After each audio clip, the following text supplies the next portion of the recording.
Hello students, how are you. आज हम आप लोगों को पढ़ाने जा रहे हैं हिंदी व्याकरण स्टैंडर्ड 2 क्लास। मेरा पहला क्वेश्चन है कि भाषा किसे कहते हैं, जिसको हम इंग्लिश में लैंग्वेज बोलते हैं। मन के भाव या विचार प्रकट करने का साधन भाषा कहलाता है। मन का भाव या विचार प्रकट करने का साधन भाषा कहलाता है।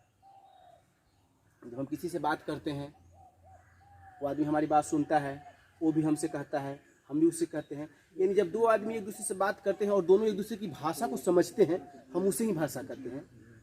क्या चीज़ है कि जब हम किसी से बात करते हैं और वो आदमी हमारी भाषा को सुनता है, हमारी बात को सुनता है और उसका रिप्लाई उत्तर देता है, हम उसकी बात को समझते हैं, वो हमारी बात को समझता है, तो इसको हम क्या बोलते हैं? भाषा बोलते हैं। अब नेक्स्ट हमारा कि भाषा के कितने रूप होते हैं और कौन कौन। भाषा के 2 रूप होते हैं। भाषा के 2 रूप होते हैं। पहला है मौखिक भाषा और दूसरा है लिखित भाषा। अब है कि मौखिक भाषा किससे कहते हैं? जो कुछ बोला और सुना जाता है वह भाषा का मौखिक रूप कहलाता है। जो कुछ बोला और सुना जाता है वह भाषा का मौखिक रूप कहलाता है। जैसे हम किसी से बात करते हैं, है ना, सुनते हैं, बोलते हैं, फिर उसके बाद सुनते हैं, फिर उससे हम बोलते हैं, यानी मुंह से जो हम बात बोलते हैं वो मौखिक हो जाता है।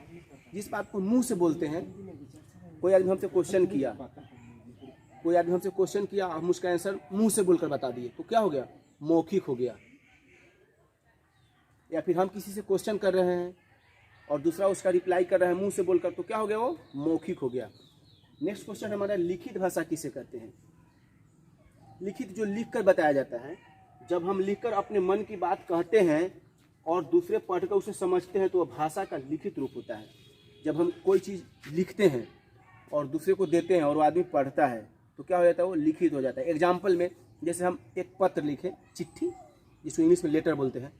अब हमको लिखना है, लिखकर किसी को देना है, तो हम चिट्ठी लिखेंगे, हम अपने मन की बात उस पर लिख रहे हैं और उस आदमी के पास हो जाएगा तो पढ़ेगा, तो क्या हो गया? लिखित भाषा हो गया, क्योंकि लिख कर आया हुआ है।